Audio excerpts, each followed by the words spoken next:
So the stake is a very powerful item. Besides its basic use, we have since found out that it is great for breaking off items. Now someone got creative and thought to themselves, hey, instead of using this to break things, can I use the same mechanic to not break things? This is called stake nudging, and it completely changes the game. If you've been keeping up with builds and glitches, this kind of build is nothing new to you. The parts don't touch each other, and this is called Q-linking.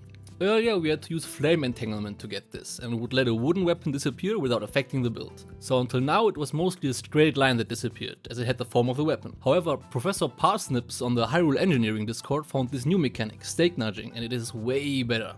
You can make invisible connections over any range and in any direction. This makes it possible for us to get builds like this one, a mech that floats over its legs. Or this quick prototype of floating emitters. All you gotta do is have the two items that you want to spread out attached to each other, and have that attached to a stake that's in the ground so it won't move. Then what you want to do is put a stake on the other side, and that is where you want to create the invisible connection. Now instead of attaching it close like you normally would, make sure to put the stake into the ground and then let it connect over a short distance. As stakes in the ground are immovable, this will try to pull the build together, which won't work, so it spreads the build. Make sure to not put the stake too far away though, as it otherwise just breaks the build. Then after you did this once, use auto build to recreate the newest build in your history. This basically resets the strain on the glue and you can repeat the process. Now initially you will start to get this glue that keeps getting bigger and bigger, but stretch the parts far enough and sooner or later the glue disappears. Now one of the great things about this is that you can work very precisely.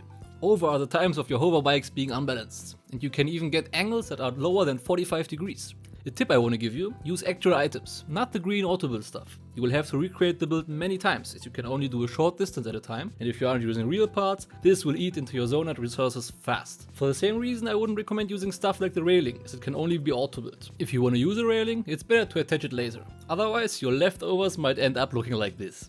Now the biggest problem with this glitch is just how long it takes to get something useful. You have to do this inch by inch, and after every spread you have to use auto build. I don't know if Nintendo will actually patch this. They would have to mess around with the core physics of Ultra Hand and gluing things together. There is a high chance that this glitch will work forever. This was another bite-sized and to-the-point guide. I hope you enjoy this style of content. I will now deep dive into stake nudging and show off some hopefully cool builds in my next video with a full guide on how to build them. Until then.